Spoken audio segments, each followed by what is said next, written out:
السلام عليكم ورحمة الله وبركاته. waxaan dhageystay walaalayaal muuqaalo markaasi kuwaan arkay ahaayeen laba muuqaal oo kaliya. waxaa lagu wareysanayay labadaasi muuqaal haweeney Soomaaliyeed oo badankeena aynu wada garanayno, aynu ku wada naqaanay halkaas iyo saxaafadda yaraantiinaba macquul ay tahay inaad wada dhageysan jirteen. haweeneyda waxaa la yiraahdaa anoo magaceeda inay ka daahin Aamina Muuse. barnaamij ay hadda ka hor si yar oo dadban u ishaartay ayay waraysi lala yeeshay oo nolosheeda ku saabsan si fiican ugu faahfaahisay. laba muuqaal baan dhageystay oo dheerdheeraa, midi 50 daqiiqo waa ku dhawaa 40 iyo dhowr daqiiqo ah sida aan filayo, midna hal saac waaba dhaafayba. labada muuqaal inaan dhageysto dulqaad baan u yeeshay, ilaa waa iska naqaanaa dadkeena waxa dheer inta badan baryahan way ka soo eed sheegteen. hase ahaatee anigu waan adkaystay si aan barnaamijkan iyo nuxurkiisa aan u gaaro. haweeneyda waxay ka warantay nolosheedii, mid macaan ama quruxeed ama farxadeed, iyo mid haddii alla ku ran yahay murugo iyo walwal iyo dhibaatooyin soo maray. laga yaabaa dhibaatooyinkaasi inaysan ayada gaar u ahayn oo haween badan ay la qabaan ama ay la soo mareen. hooyada tan ama haweeneyda tan Soomaaliyeed waxay ka warantay waayihii hore iyo Soomaaliya markay siyaasad ahaan iyo dad ahaan u deganayd. waayihii waxay ka warantay darisnimada la isku ixtiraami jiray. waayihii waxay ka warantay la isku ixtiraami jiray macrifada iyo wajiga. waayihii waxay ka warantay wax wada qabsiga. waayihii walaalnimada ayay ka warantay, ama waayihii walaalnimada rasmiga ay dhammaan rabtay bay ka warantay. waayihii ay dadku shaqaysanayeen, shaqana loo dirayay, dowladda dirisay ka warantay. xaalad dheer bay ka warantay. intiina badan waxna daawada waxna raadiya waad aragteen sida aan filayo. waayahaasi qaraar baa ka dambeeyay. guurkeedii hore ka warantay, xaalado ay ka ammaan sheegatay, tilmaantay, laakiin nimco kastaba nusqaanteeda leh. waxay soo gashay jawi ama ay gashay la kala garan waayay qofkee xaq iska leh, qofkeesa baadil ku socda. waayo waxay soo gasho waayi hore bedelay dariskii ay iscuneen. waayo walaalihii ay isgowraceen islaayeen bay ka warantay. waayo caqli iyo sharci toona aan la tixgelin bay ka warantay. waayo waxay ka warantay iska daa wax kale, nigiska iyo gorgorada iyo shay walba oo qofku qabo iska daa waxa kale lagala baxayo laga qaadanayo. dadkuna ay yihiin dadka sidaas sameynaya ama kuwa lagu sameynayaba muslimiin. hooyadani waxay sheegtay waayahaasi qaraarka badan ayay ka warantay. qof dowlad ku soo abaabay inay ahayd bay ka sheekaysay. qofkiin ama intiina badan haddaad dhagaysateen waxaa jeclaanaysaan waayaha hore quruxsan inaad noolaan lahaydeen oo wajiyada laga tiro ama buugga laga tiro waayaha dhexe. adigu dalkii waa baaba'ay, dadkii waa iscuneen, dariskii baa iscunay, walaalihii baa iscunay, qabiilkii iyo jifooyinkii baa iscunay. dadkii qaxay ka mid noqoto dibadaha miciin biday, shaqa loo geeyay dalkaasi Ingiriiska oo warbaahinta ay ka shaqeynayso oo qaadatay dalkaasi. halkaasi waxay tiri waxaa iiga bilaabmay cadaab marka hadda aan soo xasuusto. ilmadu ay igu soo istaagayso. dabcan dee waa ilmeynaysa, waad arkayseen dhammaanteen, xitaa dadkii ag joogay, dadkii wareysanayay dhammaan. leanna nolosha waxaa ahayd nolol qaraar. waa rumaysanaynaa inta badan, leanna maxaa yeelay waa qof weyn oo muslim ah. intaas wax leego beena inay sheegto u malaynma inay ku dhiiranayso, weliba si babligoo la arkayo. saa darteed waxaan rabaa arrintaasi inaan cibrooyin idinkaga soo saaro dumar yahow, maadaama aan doonayo in haweeneydu shakhsinimadeeda iyo dadnimadeeda iyo kartideeda ay soo saarto, horumariso. waxaan rabaa oo kale inaan fariin naftaydan oo ka bilaabaya ragga u diro, haweenka u diro, bulshada u diro insha allahu tacaala. waxa weeye haweeneydan ay ka warantay markay ingiriiska timid nolol dhib badan oo dhinaca shaqadana kaga socotay dhinaca gurigana kaga socotay adigu ninay caruur isku dhaleen oo dalkii ka soo qaado halka keentay ayaa waxay ka filaysay waxaan ahayn oga imaadeen waxay tiraano haweeneeya oo wax walba haweeney ay mudan tahay oo wanaagsan ayaa shaqada laygu abiyuusaya laygu cadaadinaya gurigeena jaxiimo ayaa iga socota xaaladaasi waxay gaarsiisay haweeneyda tan inay tamanido jeclaato inay nolosha nacdo oo isdhaafiso isdisho waayada ka sheekaysay in ilaahay badbaadiyay laakiin ayadoo ay go'aansatay inay meel iska tuurto ayadoo haddana uur leh laakiin ilaahay fariin u soo diray fariintaas alla ku badbaadiyay haweeney ay sheegtay oo meel u tilmaamaysay haday rabto ka mashquuliso laakiin ujeedku waxa weey ilaahay baa sabab u soo diray sababtaas oo u tilmaamaysa nuurka naruureed ee imaan doona mugdigan iyo dulmigan kadib waxay ku badbaaday waxa weeye ilaahay ayaa fariin u soo diray oo dhahaya inta yar ee dulmigan dhibaatadan waa ka bixi doontaa nolol macaan baa ka dambaysa haddana de nolol macaan bay ku fadhidaa waa hooyo faraxsan oo bulshada meelo badan ugu adeegta caruurteedii u koreen ma sha Allah ilaahay u siyaadiyo awal baan dunyada dib laga baxayna nooc kastu yahay siday doontaba ha noqoto dhibaato ka sheegatay ninkeeda iyo nin ay magacaawday oo wariyaha siyaasi ah inta markaynu ka nimaano adunkuna aad aragteen dhageysteen iga dhageysta qodobada kan arinta tan si fiican iga dhageysta dumarow baan ka warramaya iyo ragow adinkuba ku darsada leena dibka waxa laga sheeganayo waa adinka walow dumar badan ba ayagu miiska haysta saareen haydin sahleen inaad ku tumataan laakiin dibka adinka ayuu idinka yimi kaligeedna ma ahana boqolaal ayaan hadda la ogeyn waxa ku sugan waxa ay ku sugan ilaahay ma oo dhibaatada ay bahdilaada iyo daryeer la'aanta waxa weeye qofka insaanka sidiisaba cilmi nafsigu wuxuu tilmaamay afar xaaladood qofka inuu maro oo hintiisa ama ilmadiisu xaaladii waa xaalada dhamaanteen aynu tijaabinay aynu wada garanayno waa xaalada aad afka ka ooyso cabaadaysid ilmaduna ka qubanayso muuqaadunu yahay de muuq murugaysan oo ilmadaasi ama ooyintaasi tilmaamay dhamaanteen waa mid aynu tijaabano aragnay midda kale waxa weeye qofkii waa ooyaya laakiin xagee ka ooyaya codku ka ilmeynaya laakiin indhaha ilmadooda waa qallaleen waa dhamaadeen waa angageen oohinta tiradeeda oo badatay daraadeed tanna waa mid adag oo insaanku u maro mid kale jirta ma ilmeeyo ruuxu codkana kama ooyo laakiin muuqa ayaa laga dareemaya qofkan in dhibaato haysato muuqa iyo wajigiisa laga akhrisanaya inuu ooyayo qaybta afraad waxa weeye waana qaybta ugu qallafsan ee insaan maro waana qaybta in badan oo dumarka kamid ay ku sugan yihiin waa qaybta haweeneydani ay soo martay qaybtaani waxa weeye muuqna ka ilmeyn mayo codna ka ooyi mayo indhahana ka ilmeyn mayo waxaasoo dhan ma ilmeynayaan ilmadiisu waa qarsoonta dhinaca kale hadaynu u macnayno waxa ooyaya waa qalbigiisa gudaha ayuu ka gubanayaa ruuxan laakiin muuqa waa wanaagsan yahay farxad buu muujinayaa iyo qosol laakiin dhinaca hoose iyo noloshiisa daadageeda dhibaato ka haysata waa hulcaya ilaahay mooyaane iyo kadib asaga naftiisa mooyaane cid kale xaaladaasi lama socoto oo qofka markuu xaalada gaaro waa mar uu nolosha ka quustay waa marka inta badan dad ay damcaan inay isdilaan ama ay noolaadaan laakiin nolol bilaan nolol ah adduunyada dhan nacaan caafimaadkooda ay nacaan ayse ka fakerin wax nolol ah khatar kastana ayse iska ilaalin xaaladaasi gaara xaaladaasi waa markuu qofku istaago quus ilaahay intuu naxariistay mooyaane waana xaalada sida aan waraysiga ka fahmay ay gaartay haweeneyda tan ilaa maxaa yeelay hooyo kasta markay ilmeynayso cid waraysanaysa ma jirto haddii ooydo waxaa laga yaabaa islaantii weyneyn maxay la ooyeysaa la barooranaysaa ayaa laga yaabaa in lagu yiraahdo lagu jeesjeeso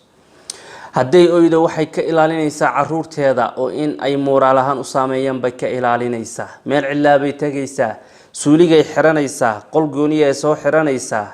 ilmada halkaas ay ku qubaysaa ilaahay mooyaane cid kale arki mayso cid kale oo diirnaxaysa ma jirto cid kale oo cudud daaranaysa ma jirto waa laga wadi sii jeedaa xaaladda insaanka markuu halkaa gaaro kaliya waxa u habboon waxa weeye in Ilaahay isku xiro oo yiraahdo yaa rabbi sabab ma hayaan ku badbaado adduunka dhan baa iga soo xirmay Ilaahay oo albaabkaada degdeg ah haweeney kastana waxa la rabaa inay qawi iska dhigto ragga qaarkood waxa maqlaya inay leeyihiin ama laga soo taminayo haweeney qawi anigu ma jecli mid miskiin aan jeclahay maya waa been raggu inta badan haweeney qawi jecli haweeneyda qawiga waatee waa mid nafteeda ku kalsoonida naftuna ma ahan kadiska iyo ismahadinta iyo kibirka ma ahan waxa weeye aamuska iyo adkaysiga kadibna arinta iyo dhibaatada ay ku sugan tahay meesha ay uga bixi lahayd raadiso sheekada haweeney waxa gurigaada ka jira qarso sheekadaasi ma shaqaynayso haddii shaqaynaysana waa marka ay haweeneydu isleedahay leela maslaxa soo socotay bal yara sabir ninku waa isbedeli doonaa laakiin noloshan adaa doortay inaad gashid inaad ka baxdina adaa iska leh ilaahay wuxuu yiri dumarka haddaad rabtaan macruuf ku haysta iyo samafal haddaad doonayna ihsaan ku sii daay ihsaan waa meesha darajo ugu sarreysa way anigu idin dhahimayo maantay nin iyo xaaskada maxaad u bahdilaysaa nin iyo haweeneydan maxaad ka rabtaa way kula dhalatay way ku dhashay way ku dhaxdaa waa dhashay sheekada waa ka daal nin walba waa og yahay dumarka la dhibaataynaya inay xaraam tahay badankeen waa ognahay waxyaalo badan oo sameeynayna inay xaraam tahay laakiin damiirkeenni maynu gadanay damiirkeenni baa dhintay iyo dadnimadeenni dunteenni baa duugowday xaraamtii iyo xalaashii waynu kala garanaynaa boqolkiiba 90 dadka xalaal iyo xaraam waa kala garanayaan laakiin haddaad aragtay oo ku weydiinaya damiirkooday rabaa inay gataan marka ku dhihi maya mana dhahayanin maxaad u bahdilaysaa dumar war hooyada kale oo maxaad uga ilmaysiinaysaa war sheekadan iyo mahmahdan qaldan ee Soomaalidu iska dhaadhicisay oo midaan ilmada iska tiran wax ma dhaqdo sheekada bahdilaada maxaad u sameynaysaa ma dhahay waa ogeen xaraam tahay leena qiyamkeeni maynu gadanay akhlaaqdu ma ahan mid la kala dhaxlo deegaan la dhalatay dad gooniya akhlaaqdu waa la kasbadaa ilaahay rasuulkiisa markuu amaanayay kumuusa amaanin cibaadooyin tira badan oo sameeyay kumuusa amaanin seeftu watay weyninkeeda dadkii la socday tiradooda laakiin wuxuu ku amaanay dadnimo damiir akhlaaq wa innaka la ala khuluqin adhim taasaynu nagu gadanay taasaynu nagu dilnay taasaynu duugnay akhlaaqdeena iyo damiirkeena maynu duugnay sadarteed waxaynu noqonay looxyo dhagaxaana oo hal naxariisa iyo hal ixtiraam iyo hal diin naxa aysan ku jirin akhlaaqdeeni baynu duugno ku tukanay 4 ragco dib aynu soo celinaa marka damiirka markuu imaado dadnimada shakhsiyadda timaado bahweynayda ixtiraamkeedu imaanaya ima intuu ka maqan yahay midka wadaadka uu bahdilay xaaskiisa laana diintu og yahay inaysan sidan raali ka ahayn laakiin damiirkii waa meesha ka dhintay haweenay marka waxaan ku leeyahay qawi iska dhig qawi haysdhiibin ha aaminin rag waxay ka aaminsan yihiin oo ceebta ah ha aaminin hana qaadan inaad tahay badeeco la badbedelayo baanto dhan ha aaminin nin ajnabi inuu qacantaada qabsado waa bahdilaad ayagoo haddana dumarka intooda badan ka aaminsan inta Ilaahay u naxariisto mooyaan iska badeeco alaabta guriga wax kamid ah walow asagoo isu ku qirin laakiin ficilkiisa iyo damiirkiisa ku sheegay hadduu xataa damiir leeyahay kiisa dhintay uu duugay way marka gabar yahay noolow xaraamta ka fogow weeye diintaadu ee nolosha ka fogow ma ahan sidaa rabti u noolow xaraamta ka fogow inaad madax bannaan tahay muuji inaad tahay qof Ilaahay keligii gooni u abuurtay inaad tahay muuji inaad bulshada niskeeda lagu daray tahay muuji haqbalin bahdalaad haqbalin liiditaan ha iisa ku saameyn hadallada dhaawaca ee dadka dhareeraya ay ku hadlaan ee dhaqan iyo diintoona aan ka turjumayn yani kuwa iska hadlay marka qawi noqotid diidma yeelatid fiito iyo samaysatid markaas uu ninku ku ixtiraamaya markaas weeye marka uu kula joogo ee qalbigaada uu la hadlayo markaas weeye markuu ka maqan yahay ee aqligaada uu la hadlayo ee uu og yahay inaad amaano leedahay ee uu kugu kalsoon yahay ee ehelkiisa iyo naftiisa iyo maalkiisa aadan ka dayacayn waa markaas markuu ku ixtiraamayo jiljilaca iska dhaaf midaas weeye midda dambiyada lagu geliyay badaha dunuubtana lagaga tagay walidaalka anu waxa leeyahay haweeney kasta oo macaasi ku xeel dheeraatay oo baddaasi gashay nin baa ka dambeeyay waa lagu bilaabay markay isaragtay halka inay taagantahay naruuro gadaalaysa ka fiiran shaydaanku inuu soo qurxiyay ayay tiri halkaan ka laabo waxa rabta samee laakiin aamina ama haweenaydan ama hooyada tan ilaahay baa u hiiliyo u gargaaray maanta uu taa qoslaysa kana baxday lil ibra in lagu ibra qaato dadka kale iyo dumarka kale ku ibra qaataan ayay u sheegtay oo kaliya si kale oo ma sheegin sida hadalkeeda ka dhadhansanay waxay tilmaantay ninkaasi dhibaatada ka sheeganaysay markay ay keentay magac kale dalbaday si kale iyo khiyaano kale iyo lul kala u aasnay sadarteeda abahay wuxuu ugu yiri hadda ka hor waliga nin ha aaminin nacam ana ku si akidaya ha aaminin boqolkiiba boqol nin waliga ha aaminin garan maysid bahdilaada dharbaaxada iyo hoojintu waqtiga ay kugu iimaanayseen nin waliga ha aaminin boqolkiiba boqol waxaad jeclaanaysid wax la soo harmaalin waxaad jeclaatay nici doontida waxaad nacaysidna la soo harmaalin waxaad nacday jeclaan doontida naftaydan ku siiyay adaa iska kayle wax la yiraahdo ma jirto allah kule gooni ku abuurtay kan intuusan abuurin ka hor kan intaadan baran ka hor noloshiina samaysta naftiina cuskada dadnimadiina soo saara amar ku taagleynta ma soconayso ilaahay kaama dhigin qof lagu amar taagleeyo dad baa tahay anagu waynu ogaanay rag badan takhasus inay ku qaateen sida loo bahdilo dumarka qalbigana looga jabiyo noocyo kasta u yaqaana ficil kasta u yaqaana dumar oo marka adinka wadooyinka xunxun hays dhiginina ee xumaan wadayaashu iyo fikirka dadka ka dhintay ee maraya ka leexda wadada saxda qaada dadnimadiinana yeesh waxaan dhacdadan ka faa'iideynaa iyo waraysiga kan dadkaad arkaysaan ee magaalada yaacaya dumarow iyo dadka murugaysanow ee aad arkaysaan inay faraxsan yihiin wallahi dhibaato gudaha ka haysata qof walba muuqa ayuu ka quruxsan yahay laakiin guriga salkiisa cadaab buu ka haysta marka muuqaalka kore waxba ku qiyaasinina siyaasigaas madaxdaas aad leedahay allow darajada joogan yaa ku gaarsiiya maanta cadaab bay ku nool yihiin iyo fikir kuwaasi farxadda iska muujinaya muruga ay qolkooda markay ku noqdaan la kulmaan marka waxaan ogaaday muuqa inaan waxba lagu qiyaasin ee qofka noloshiisa u daayay dhibaato weeye aniguna ma jecli haweenay ooyeysa ilmeynaysa anuu sugoyn baan ilmeeyaa xaqiiqatan waagan yaraa xataa markaan arka haweenay lugeynayso ooyeysa waan arki jiray wax qiyaaliyan ka warramay ma hawlaalayaal wallahi baan ku dhaartay haweenaydaas awood uma lihiin aan la hadlo oo waxa ay ka cabanayso weydiiyo waan yaraa laakiin waa iska dabagali jiray noo iska murugaysan kaasa meesha u socdo mooyaane meesheedii kale ka soo horjeedaan oo maraya arkay isma ogay naxdin haweenayda dhibaatada haysata iska ooyeysa waa haweenay waa hooyo 40 jirta 50 jirta dhibaato haysata waxay la ooyeysa iyadoo wadada marayso dadkuna marayaan way celin kari weyday waxay la ooyeysa waxa weeye dhibaatada haysata marka dhibaatada ka daaya ragow dumarka midda qarsoon iyo midda muuqataba inta qarsoon baana badan ka ilaaliyo si ilaahay idinka ilaaliyo jiilkaasi waa jiil xaqooda qofka ilaaliya ilaahay karaameeyay xaqooda qofka ku tuntana ilaahay duleeyay xaqiiqatan waa sidaas waxa kale oo aan ka faa'iiday dhacdadaas in dadkeena iyo dalkeena ay dhibaato weyn dhaxtaalo sababtu waa maxay haweenaydan nin bay ka sheegatay dhibaato weyn u geystay shaqada ay ka shaqeynaysa madax ka ah sida ayadu sheegtay ka waran maalintii wasiirkii arrimaha dibadda ee Soomaaliya laga dhigay hadii la wareysan lahaa aamino waxay dhihi lahayd qofkii aniga i dhibaateeyay miyaa dalkayga iyo maslaxadaydi madax ka noqonaya isma dhahayso meel adiga lagu dhibaateeyay qofkii ku dhibaateeyay haduu yiraahdo ana madax ku ah waa mushkilad waa quusanaysa dalkan iyo dadkan aad ka quusanaysa meesha cadaalad inaysan jirin baad aaminaysaa waana mid taala dalkeena warlordskii hore qabqablayaashii hore muhiim ma ahan inaan magacyada sheego dad badan oo dhiig iyo burburka iyo dhaca dadkan iyo dalkan wax weyn ka geystay ayaa maanta xildhibaana wasiira garsoora maxkamad jooga guddi qaran ka tirsan ciidankiisii iyo asaga iyo dadkii la shaqeynayay dadkay dhibaato u geysteenna waa